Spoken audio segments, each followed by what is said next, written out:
Good morning, class third. Welcome to our EVS class. Students, in our previous lecture, we have discussed about our environment. Okay, पिछले lecture में हमने अपने our environment जो chapter है अपना 6th, उसके बारे में हमने पढ़ा था. Environment क्या होता है, उसके जो components हैं वो कौन-कौन से होते हैं और जो various types of pollution थे, है ना, उनको पढ़ा था. एयर पोल्यूशन को हमने एक्सप्लेन किया था. अब देखिए नेक्स्ट जो पोल्यूशन का टाइप है, हमने 4 मेनली टाइप्स पढ़े थे ना. एयर पोल्यूशन जो हम डिस्कस कर चुके हैं. सेकंड कौन सा था? Water pollution. Second is water pollution. Third is land pollution.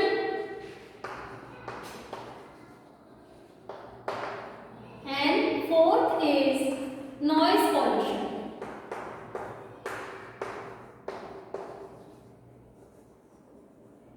ठीक है, इनमें हम जो डिस्कस करते हैं वो कौन कौन से पॉइंट्स को हम डिस्कस करते हैं. सबसे पहले डेफिनेशन क्या होता है ना.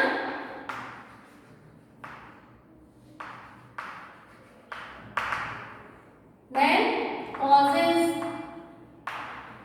then effects,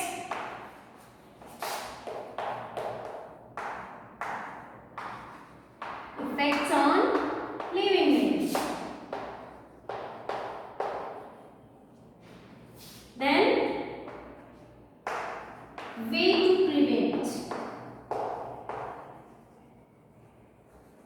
ठीक है, ये 4 एस्पेक्ट्स जो हैं वो हम अपने ईच जो टाइप ऑफ पोल्यूशन है उसके बारे में डिस्कस करते हैं. ठीक है, एयर पोल्यूशन की डेफिनेशन हमने पढ़ी, उसके बाद उसके कॉजेस को हमने डिस्कस किया. देन लिविंग बीइंग्स पर एयर पोल्यूशन का जो इफेक्ट आता है उसको हमने पढ़ा और एयर पोल्यूशन को हम कैसे प्रिवेंट कर सकते हैं, कैसे रोक सकते हैं, उसके बारे में हमने डिस्कस किया.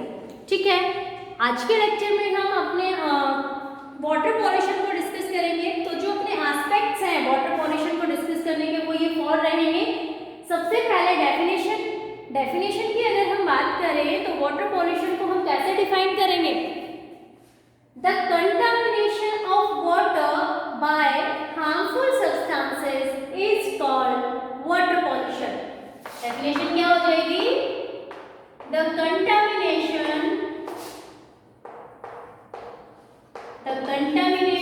of water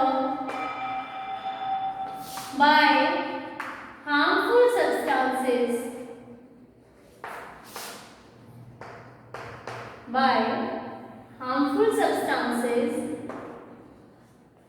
the contamination of water by harmful substances is called water pollution. ठीक है, ये तो बात हो गई किसकी? डेफिनेशन की.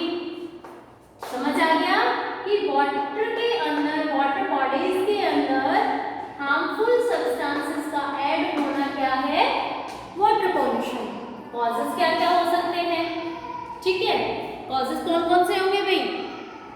वाटर पोल्यूशन जो है उसके कॉज जो है वो क्या हो सकते हैं?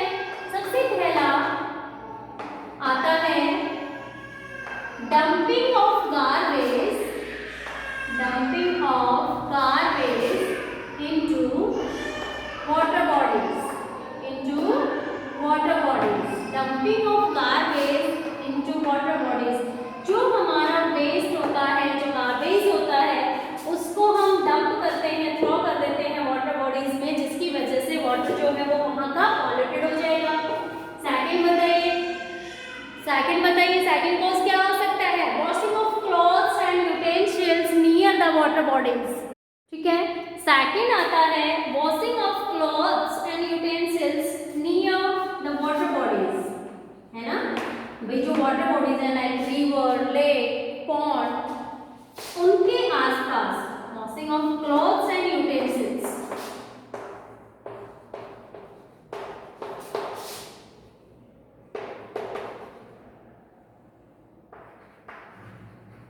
near water bodies, water bodies के आसपास यूटेंसिल्स को या क्लॉथ्स को वॉश करते हैं। सो जो डिटर्जेंट का वेस्ट होता है, सॉप होती है डिजॉल्व, वो वाटर बॉडीज में ऐड हो जाती हैं और क्या करेंगे, उसका नेगेटिव इफेक्ट आएगा।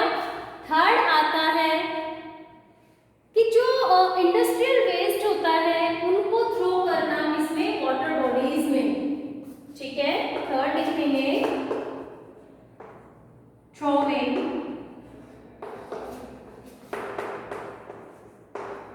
Industrial waste into water bodies. जितनी भी जो फैक्ट्रीज हैं उनसे निकलने वाले जो हार्मफुल केमिकल्स हैं, है ना, उनको हम कहाँ थ्रो कर रहे हैं, वाटर बॉडीज के अंदर थ्रो कर रहे हैं, जो उन वाटर बॉडीज को या वहाँ के वाटर को क्या कर रहा है, पॉल्यूट कर रहा है, ठीक है, पॉल्यूशन का कॉज है। समझ आ गए। इफेक्ट्स की बात हम बता सकते हैं। देखिए लिविंग थिंग्स जो होती हैं, चाहे अगर ह्यूमंस और एनिमल्स की हम बात करें, सो हम पॉल्यूटेड वाटर को अगर ड्रिंक करते हैं या यूज करते हैं तो वेरियस डिजीज लाइक डायरिया, है ना, कॉलेरा, जॉइंटिस, ये होने के चांसेस होते हैं। दूसरा, ये तो इफेक्ट आ गया एनिमल्स पर और ह्यूमन बींग्स पर।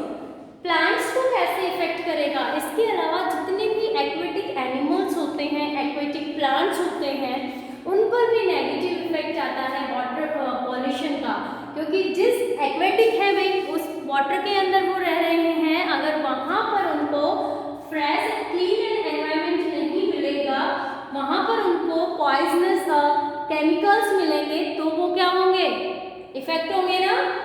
सो उनकी ग्रोथ क्या होगी, इफेक्टेड होगी।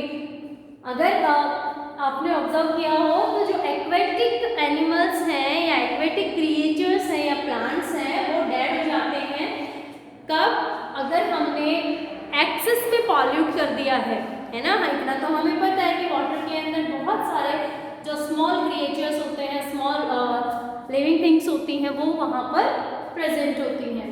उनके रेस्पिरेशन में प्रॉब्लम आएगी, वाटर के अंदर जो डिजॉल्व ऑक्सीजन होती है उसको यूज करते हैं, वो उसका लैक हो जाएगा वहाँ पर, है ना, ठीक है। और जो प्लांट्स होंगे उनकी भी जो ग्रोथ है वो प्रॉपर नहीं होगी। क्लियर, समझ आ गया। अच्छा, प्रिवेंटिव मेजर्स क्या है कि भाई हमें जो वाटर बॉडीज हैं उनके अंदर गार्बेज को थ्रो नहीं करना चाहिए, वाटर बॉडीज के नियर बाय हमें यूटेंसिल्स और क्लॉथ्स को वॉश नहीं करना चाहिए, इंडस्ट्रियल जो वेस्ट है उसका प्रॉपर ड्रेनेज होना चाहिए, ना कि हमें उस वेस्ट को थ्रो कर देना चाहिए अपनी वाटर बॉडीज के अंदर। क्लियर। नेक्स्ट आता है अपना लैंड पोल्यूशन, ठीक है। नेक्स्ट क्या है, लैंड पोल्यूशन। अब देखिए लैंड पोल्यूशन को भी हम इजीली डिफाइन कर सकते हैं। कैसे, डेफिनेशन क्या हो जाएगी कि जो हमारे लैंड की सरफेस है उसके अंदर कुछ हार्मफुल सब्सटेंसेस का कंटामिनेशन हो गया, जिसकी वजह से वो लैंड जो है वो क्या हो गई, पॉल्यूट हो गई, है ना, उसको बोलेंगे लैंड पोल्यूशन। आप देखिए उसके कॉजेज कैसे कैसे हो सकता है। एक तो मेन जितने भी जो पॉल्यूशंस हैं उनका मेन कॉज है अपना कटिंग ऑफ प्लांट्स। जो डिफोरेस्टेशन की मैंने बात की थी अपने लास्ट लेक्चर में, कटिंग ऑफ प्लांट्स, कि हम पेड़ों को जो काट रहे हैं, है ना, पेड़ जो है, प्लांट्स जो है वो सॉइल को क्या, उसकी जो ड्राई लीव्स होती हैं सॉइल इरोजन से बचाते हैं। एक तो अपने लैंड को सॉइल इरोजन होता है, विंड या वाटर के थ्रू सॉइल का बह जाना, फ्लो अवे हो जाना एक प्लेस से दूसरे प्लेस को, है ना। तो जो प्लांट की रूट्स होती हैं वो उसको बांधे रखती हैं, सॉइल को होल्ड करके रखती हैं, जिससे सॉइल इरोजन नहीं हो पाता, ठीक है। सो एक तो सॉइल इरोजन को भी रोक रहे हैं, दूसरा लैंड को पॉल्यूटेड होने से भी, सॉइल को पॉल्यूट होने से भी प्रिवेंट करते हैं प्लांट्स। क्लियर। अब देखिए उसके बाद आते हैं कॉजेस की हम बात कर रहे हैं, तो आज वेरियस जो फर्टिलाइजर्स और पेस्टिसाइड्स एग्रीकल्चर में जो फार्मर्स यूज कर रहे हैं एक्स्ट्रा प्रोडक्टिविटी के लिए या फिर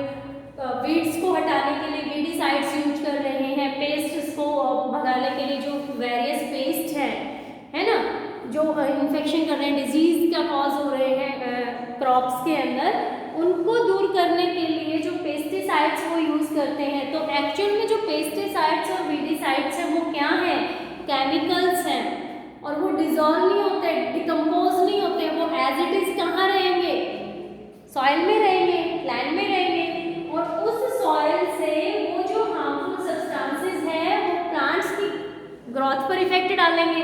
हमें पता है ना, प्लांट्स हैं जो ग्रो करने के लिए जो वेरियस मिनरल्स हैं, जो उनकी ग्रोथ के लिए रेस्पॉन्सिबल मिनरल होते हैं, वो कहाँ से एब्जॉर्ब करते हैं, सॉइल से, है ना।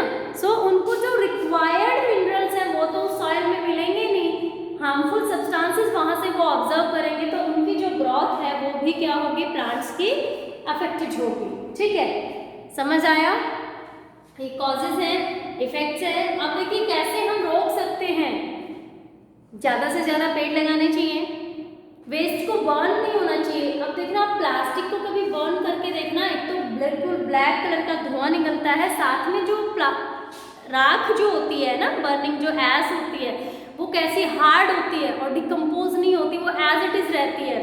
कोई भी जैसे नॉन बायोडिग्रेडेबल जो वेस्ट है या गार्बेज है उसको लैंड के अंदर डिकम्पोज नहीं करना चाहिए, जो क्या किसका कॉज होते हैं, लैंड पॉल्यूशन का। ठीक है, नेक्स्ट आता है नॉइज पॉल्यूशन। ठीक है, नेक्स्ट पॉल्यूशन का टाइप कौन सा है, नॉइज पॉल्यूशन। देखो नॉइज पॉल्यूशन किस नॉइज को हम बोलेंगे कब पॉल्यूटेड होगी, बोलते तो है ही, साउंड्स को हम हियर भी कर रहे हैं, है ना। कब हम बोलेंगे कि ये जो स्पेस है, सिचुएशन है, वो पॉल्यूशन क्रिएट कर रही है, जो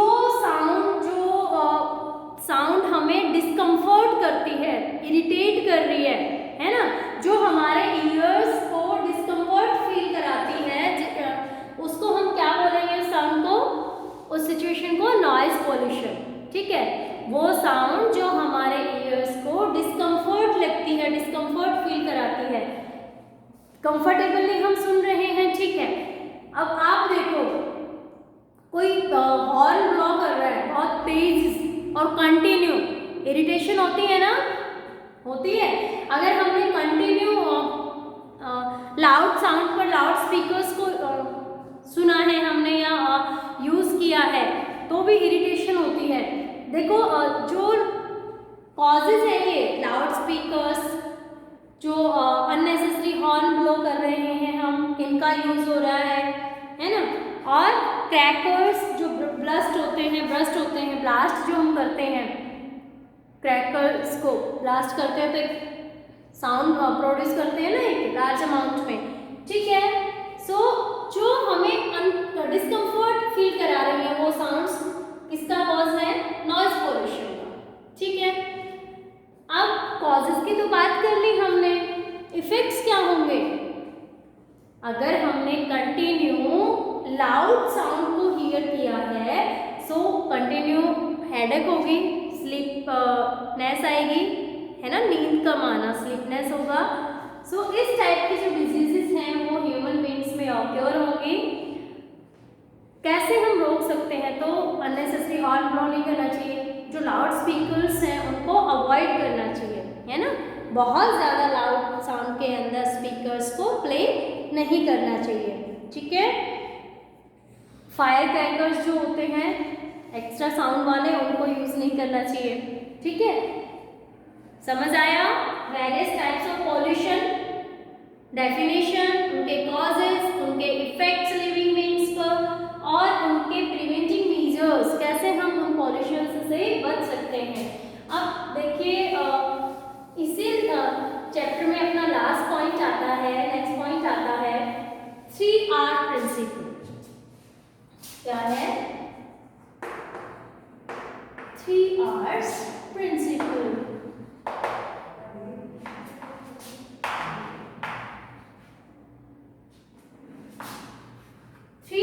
प्रिंसिपल ऑफ कंजर्वेशन।